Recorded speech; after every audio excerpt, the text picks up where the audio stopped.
Hi there, this is Alexander Hall for Viva Voce Week 2. So I am going to be talking to you about a few little questions that I've got left about how I'm going to be working towards my progression after Nescott, or even if I have to go on to Nescott for H&D or any kind of higher education. This is going to be, I'm going to be talking about how I'm going to be, my thoughts of how I'm going to be progressing, and then talking about what I've done this week. So I'm going to start now. So, thoughts on progression. So, what are my hopes, fears, and expectations of higher education? So, my hope is to go out to a top musical theatre college, such as Arts Ed, or Mount View, or Central.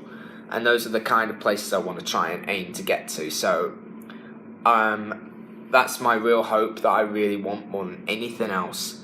However, the fear that I'm having to overcome is knowing that those colleges are they're very, very difficult to get into. That only 10% of all auditionees get in, and 90% don't, because they run on money. And they run on who they feel is more professional and who has the best application, who has the best portfolio. They don't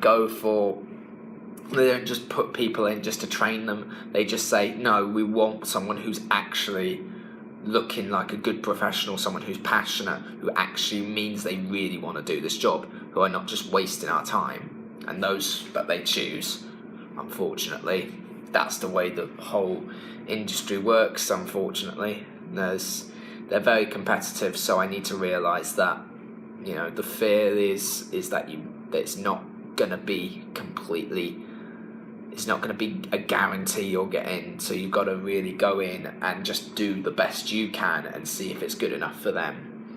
The next bit is my expectation. So my expectation is I want to start to, get more experience in more professional theatres, get a chance to perform in bigger commercial theatres, and, maybe get a chance to perform a lot more, maybe get a chance to understand the demands, try and overcome bigger demands that I could be going under. So knowing that I do have a lot of showcases that I do, but I want to start to build a lot more, and that I'm now really trying to challenge myself with all the other challenges that I'm already facing at the moment.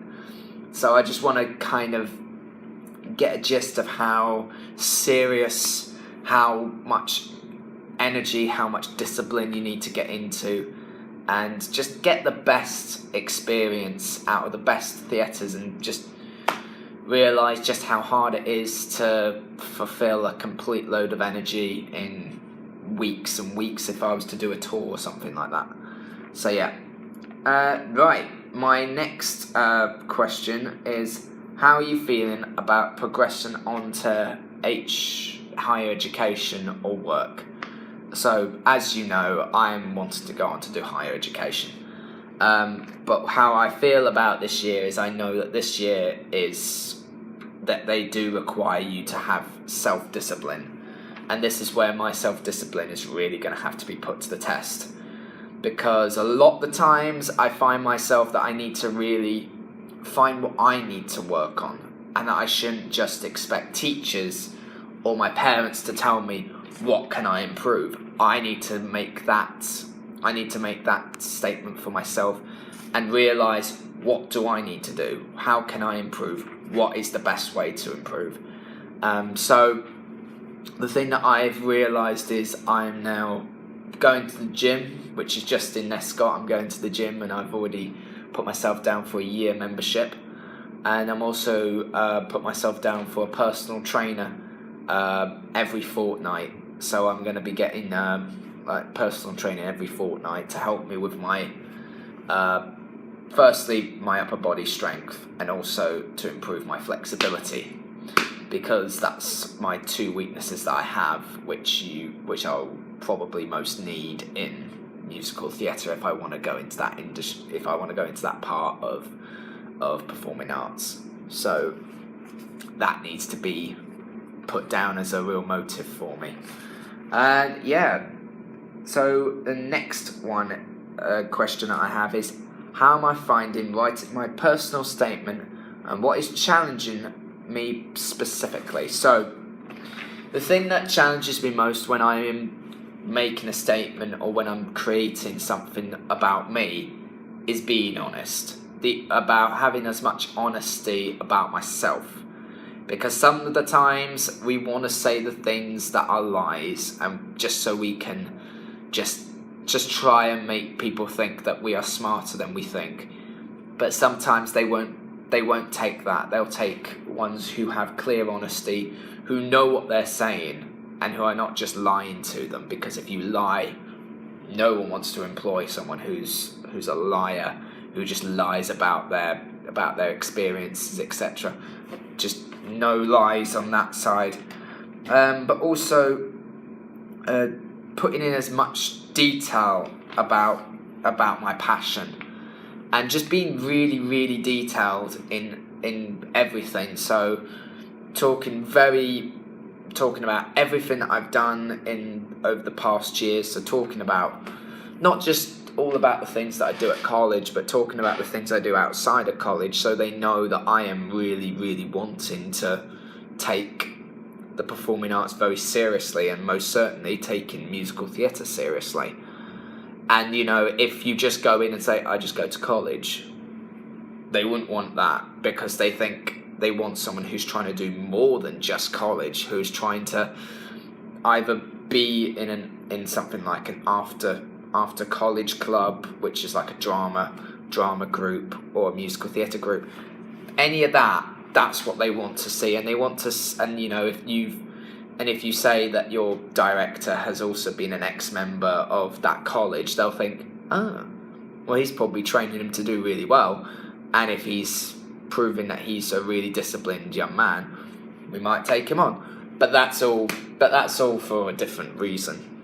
So what I am saying about me is, I just need to think about how honest I have to be when writing up a personal statement, but also realising that, I've got to just try and really get as much detail of who I am and what I do, instead of just giving simple little sentences that just don't mean anything, which most people in colleges will just think that just doesn't sound that interesting. You want to find something that's effective and that will make them think, he actually sounds like a decent guy, let's audition him. That kind of thing. That's what you really need to do, and that's a personal statement that people will want to go, let's give this guy a go. If you just make it simple, they'll go, I don't see him going into this college, so we're not going to give him a chance.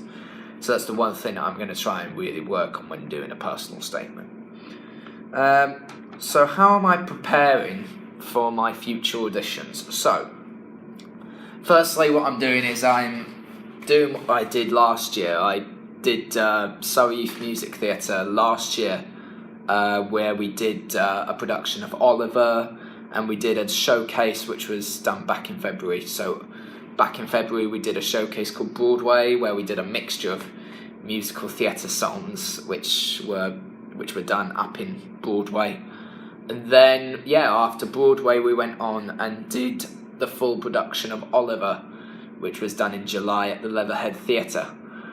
And it was all how well professionally done it was, how everything just kind of built itself in, and that I got that experience to do a full show for a whole week.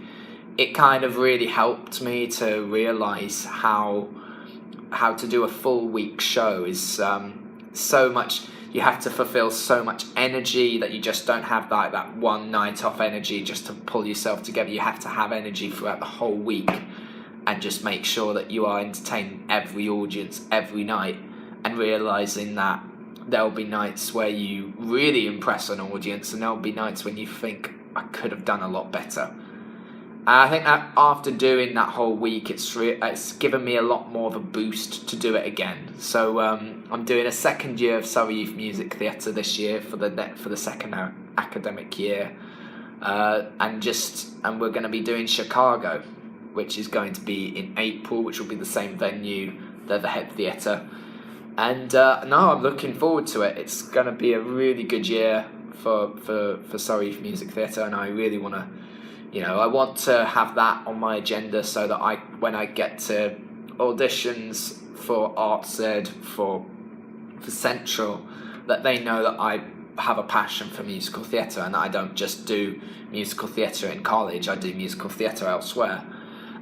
Plus, I'm also trying to get a few more open mic nights with my new band, The Commoners, who have just kind of gone into establishment. We got into establishment back in January, but we haven't done an awful lot of gigs. But we're now getting to the point where we want to do more gigs throughout this academic year, because I feel that for my friend Alex, who's also trying to apply for some universities in other areas elsewhere, because he wants to do music production, I feel that if we try and do more open mic nights, that, if he wants to go to a bigger top training music college, that they'll want to put him in because of how much experience he's had in the music industry.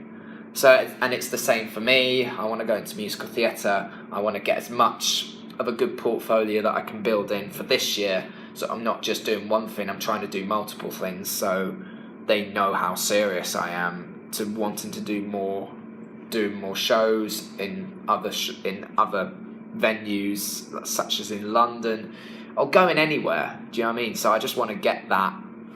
I want to build up that portfolio that I can show at my audition, so they know that I'm trying to be as serious as I can in everything that I do.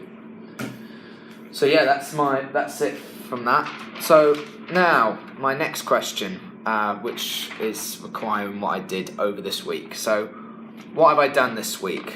Well, firstly, we looked at analysing a script and creating a biography for a character by just reading through the script, which we did on Friday with Leanne, which is all about really looking in detail over a script or looking over a film. You can look over anything like that, and you can just pick out so much little detail that a lot of us don't really pay attention to, because we pay attention more to the acting, and we pay more attention much less than we think we do. But when we're actually making notes, we can really pay attention and really understand it. Because if you're just an audience member who's just watching, sometimes they don't pay as much attention to some of the smaller details that actually impact on the full show or the full play itself or the film itself. And that once you're reading everything and you're picking out so many little bits of information, you're already making a good character biography that you can make if you were doing the show yourself, and that will help a lot with that. We also did a singing audition, which we did for Carly. Some people did it on Wednesday. I did it on Thursday because I had a college trip that I went to on Wednesday, so I couldn't do it on Wednesday, so I did it on Thursday. And what we had to do is we had to have a song, where we had to just do a song which had a verse and a chorus, and just kind of sing to her, so she knows our vocal range, where we stand, and what's kind of our music passion, so she can try and find something that can meet our vocal ranges to the best possible way, and just try and find ways of trying to overcome the little weaknesses that we have in singing. So I did my song Music of the Night from Phantom of the Opera, which I wanted to do because I thought to myself, I know Phantom of the Opera by the back of my hand, and I just thought, I wanted to try and show Carly what I could do without having lyrics in my hand, because when you have lyrics in your hand, defeats a lot in your performance. So I just thought, I just want to do something that I know, go and show her what I can sing and see what happens. And then after that, I told her what songs I'm going to be doing for my assessment. So I'm going to be doing Soliloquy from Carousel and What Do I Need With Love from Thoroughly Modern Millie. So yeah, we did that, and hopefully it will help me with my self-confidence for my assessment in a week. So in a few weeks' time. And so, and then also what we did was we got some experience of getting some people wanting to audition us to do a film set. So they were looking for some actors that they could find in this college, and and they were from Brit School. So Brit School are doing like a film project up in Shrewsbury, and they're doing like a full 4 days next week, filming like a brief film of how to on like a haunted house. And they came in to audition people here at the college and pick out who they feel might suit some of the characters, etc. And so and that really helped, because then I've got an idea of what to expect when it comes to other future auditions elsewhere. So how will it help me with my overall aims for this term's units? So the audition processes were really helpful, because I now know I've got more of an idea of how I need to behave, how I need to prepare for an audition, and just kind of go in with as much enthusiasm and try and have a good mood about myself, because I feel that when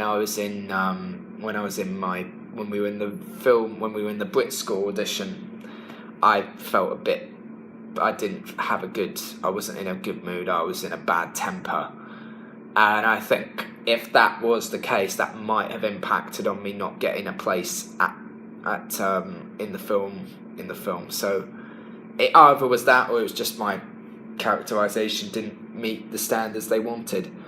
But at the same time, it's really important that I realise that if you want to go into something, you've got to have a good upward face, and that you're really trying to give whatever you've got, even if something's acting really problematic. So if the directors are a bit disorganised, and something's not going in the particular standard you want it to, and you're being pushed one way and then the other, and you're losing your patience, they won't want anyone in for that, because they'll just think they're just being rude and just being unfair.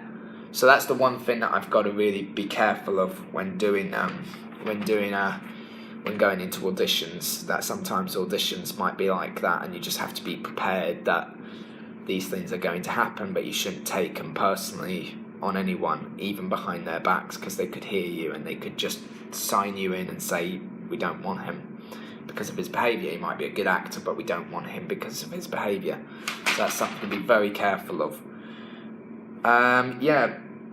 And also, what ideas, tasks, theories can I take from one lesson and apply to the other? So with the character biographies, the thing that I want to apply to that is I want to start using a character biography that I can use in. So if I was to do a musical theatre audition and they were to ask me to sing a song from a musical, I would have to try and understand the character that I'm playing. So if, for example, if someone was to ask me to audition for, I don't know, Fagin from Oliver, I would need to know like his full biography. So then that way I can kind of get my characterization of Fagin, understand the way he speaks, and also maybe understand his past experiences that he might have gone through at that time, or even go through like all the different characters he meets. So meeting Oliver, the Artful Dodger,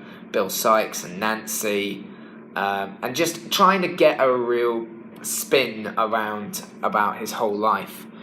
And then once you've understood his whole character and you've got a full character biography and you've learnt each little section, and you were to go into the audition with your song prepared, and you were just to give all your different interpretations of the character, they'll think he's thought it through. And that's the one thing that I need to be really aware about when going in for auditions, is a lot of the times in acting auditions and a lot of the time in musical theatre auditions, people worry more about the lyrics and the lines, and they leave those to the last minute. If you already register yourself into an audition and you've already been given the information that you need to have so you can prepare your song or prepare a monologue or a dialogue if you're going to have someone there acting with you, that if you research and you watch a film, watch any kind of thing that's going to help you to understand a character, you just learn the part first, learn your lines, learn your lyrics as early as you can, and as soon as you've got that out of the way, you can worry about the biography. And that's how I kind of think about it. So once I know my lines, once I know my lyrics, I can then look more into detail about the character itself, and then you can start working more on that and practice more on that than worrying about the lines and worrying about the lyrics. Because if you worry more about those and you go into your audition and you only know the lines and you're not really given anything else, they'll think, well, there's no meaning behind this character, there's no meaning at all, and we can't even feel him. That's the one thing you've got to be really careful of when going for auditions, knowing each role by the back of your hand and knowing how to get really close and how to detail a character with as much detail as you possibly can without having to, and just trying to direct yourself as well, because it can also help you if you want to be a director in the future. If you want to be a director, you've got to really get into understanding a character's biography. And if you don't know a character biography and you're a director, it makes you an awful director in a sense. So that's one thing to look out for. Next, what do I need to develop to achieve these? So pay full attention to everything that I am looking at. So one thing that I know I struggle with a lot, especially when I'm having to take notes of little things while I'm trying to watch a film or watch a stage show or watch a TV series, and I have to analyse it for a show that I might be doing, or analyse it for any kind of project I'm doing, is taking notes and taking consistent notes. Because if you miss out something very key which could impact on your full character and impact on your full characterization, that could impact on whether you are accepted into the audition, and you might not be accepted over that one small thing, because one person might have done it just as much detail as you, but might have just done that more detail that could have got you out of wouldn't have got you accepted. So it's so important that you really, really pay attention to everything you're watching, or pay as much attention to everything you're reading as well, if you're having to read a script instead of watching something. That is just paying absolute full attention and really picking so much detail you can take. Even if you have to pause a film every now and again and you have to just take every note, it's going to be worthwhile, because once you look back and you recap on everything that you've taken note of, you'll really start to think, actually, that's helped my character a lot more, and I understand my characterization so much more now that I've looked at it. And then that time you'll get it in the bag. And even if you have to do a lot more detail, you have to research really closely and you have to be really logical about how you do your research, it's going to help an awful lot. So it's really serious. So it's something that is a really key skill to have, and I think that's where a lot of top training colleges are looking for that. They're looking for those who know how to do that. And if you don't have that skill and you struggle and you lack that skill, they won't take you on, because they'll think you're inexperienced, you don't even know how an actor has to really look into their character, and if you don't know how to do that, they won't want that in. So it's really important that you learn these skills while on the job and do it as regularly as you can. So it's like second nature to you. So you're just taking note of everything you read, everything you watch, and then soon enough you could become an expert at it. So yeah, and that's me done for my second Viva Voce of this term. This is Alexander Hall from Nescott College doing Viva Voce Week 2. Thank you very much for watching, and goodbye.